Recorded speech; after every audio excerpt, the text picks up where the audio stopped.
Un petit coucou pour vous dire merci beaucoup pour plus de 500 abonnés. Je n'aurais jamais pensé que ma petite chaîne allait intéresser autant de monde, donc un grand merci. Bonjour et bienvenue à Lutterbroeiers Mam Leslie. Je suis Leslie et aujourd'hui, on va voir les adjectifs et les pronoms possessifs, l'ordre des mots dans les phrases luxembourgeoises et, suite à une suggestion dans les commentaires, du vocabulaire autour du dentiste. Vous pouvez télécharger les fiches de cette vidéo en suivant le lien dans la description et bien sûr, n'hésitez pas à me laisser vos suggestions et vos commentaires. Voici un tableau avec les adjectifs et les pronoms possessifs qui sont identiques en luxembourgeois. Pour les mots masculins, on dit mein, comme mein Hund, mon chien, dein, comme dein Hund, ton chien, sein, comme sein Hund, son chien, Eisen, comme Eisenhund, notre chien, Ehren, comme Ehrenhund, votre chien, et Hieren, comme Hierenhund, leur chien. Pour les mots féminins, on dit Meng, comme Mengkatz, mon chat, Deng, comme Dengkatz, ton chat, Zeng, comme Zengkatz, son chat, Eis, comme Eiskatz, notre chat, comme Erkatz, votre chat, et Hier, comme Hierkatz, leur chat. Pour les mots neutres, on utilise mein, comme my Kind, mon enfant, dein, comme dein Kind, ton enfant, sein, comme sein Kind, son enfant, Eist, comme Eist Kind, notre enfant, Erd, comme Erd Kind, votre enfant, et Hirt, comme Hirt Kind, leur enfant. Et pour les mots au pluriel, on utilise la même forme que pour les mots féminins. Meng, comme Mengface, mes pieds, Deng, comme Dengface, tes pieds, Zeng, comme Zengface, ses pieds, Eis, comme Iceface, nos pieds, comme Airface, vos pieds, et Hier, comme Hierface, leurs pieds. Haie paar Beispiele. Voici quelques exemples. Meng Mam huet 56 Jahre. Ma mère a 56 ans. Wo ist dein Auto? Où est ta voiture? Sein Kinder sind am Lycée. Ses enfants sont au lycée. Eis Reis war génial. Notre voyage était génial. As Erdbett neu? Votre lit est nouveau? Ihren Hund ist süß.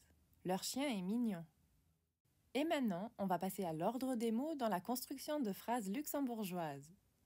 En luxembourgeois, on fait quelque chose qui s'appelle l'inversion sujet-verbe. Dans certains cas, on inverse donc la position du sujet et du verbe dans la phrase. Il faut par exemple inverser le sujet et le verbe pour construire des questions. On dit « Wo wohnst du » « Où habites-tu » et non pas « Wo du wohnst ». « Wie heißt hien » « Comment s'appelle-t-il » et non pas « Wie hien heißt ». « Wat machen sie » « Que font-ils » et non pas « Wat sie machen ». Quand un adverbe est en début de phrase, on fait également une inversion du sujet et du verbe. Meestens gin ich 11 Uhr ans Bett. Le plus souvent, je vais au lit à 11 heures. Heinsto drinke mir Kaffee. Parfois, nous buvons du café. Attention, pour les adverbes, il est également correct de les placer après le verbe. On peut donc dire Meestens gin ich 11 Uhr ans Bett, mais aussi Ich gehe meestens 11 Uhr ans Bett. Heinsto drinke mir Kaffee ou alors Mir trinken heinsto Kaffee. Ce qui vaut pour les adverbes vaut généralement également pour les compléments circonstanciels. On dit donc Morgen gehen ich einkaufen, demain je vais faire les courses, et non pas Morgen ich gehen einkaufen.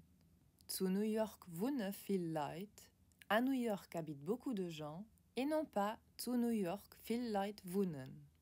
The weekend gucken wir einen Film, le week-end nous regardons un film, et non pas The weekend wir gucken einen Film.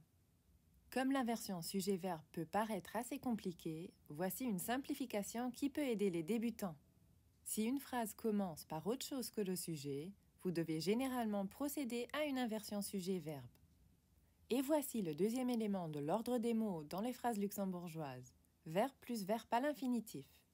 Quand un verbe est suivi d'un verbe à l'infinitif est placé en fin de phrase, contrairement au français où les deux verbes se suivent. Ich muss morgen schaffen. Je dois travailler demain. Du warst anstatt einkaufen. Tu étais faire les courses en ville. Wir können bis 11 Uhr bleiben. Nous pouvons rester jusqu'à 11 heures. Et pour finir, suite à une requête dans les commentaires, voici un peu de vocabulaire autour du dentiste, du Zahndoktor. Den Zahn, Zahn, la dent, les dents. Zahnfleisch, la gencive. Tmöllerszahn, les dents de lait. Weisheitszahn, les dents de sagesse. Den Oberkiefer, la mâchoire supérieure. Den Unterkiefer, la mâchoire inférieure. Ein Breck, un appareil dentaire. Ein Füllung, un plombage. Ein Kroon, une couronne. Un Gebiss, un dentier. Ein Röntgen, une radiographie. De Mund opmachen, ouvrir la bouche. De Mund zumachen, fermer la bouche. Opmachen et zumachen sont des verbes à particules séparables que je vous ai expliqués dans la vidéo numéro 15. Zahnwaschen, laver les dents. Ein Spritz machen, faire une piqûre. Un Zahn ziehen, arracher une dent. Un Loch, un trou. Caries, carie dentaire. Bohren, percer un trou. Putzen, laver. Bluten, saigner. Hier paar Beispiele. Voici quelques exemples. Macht van een glyph de mond op, zo. Ouvrez, fermez la bouche s'il vous plaît. Mein Zahnfleisch blut an mein Zahn die weh. Ma gencive saigne et mes dents font mal. Du brauchst ein Breck. Tu as besoin d'un appareil dentaire. Du brauchst ein Füllung. Tu as besoin d'un plombage. Dir hut Karies. Vous avez une carie dentaire. Ich muss erst den Zahn ziehen. Je dois vous arracher la dent. Dir braucht keine Angst zu haben. Vous ne devez pas avoir peur.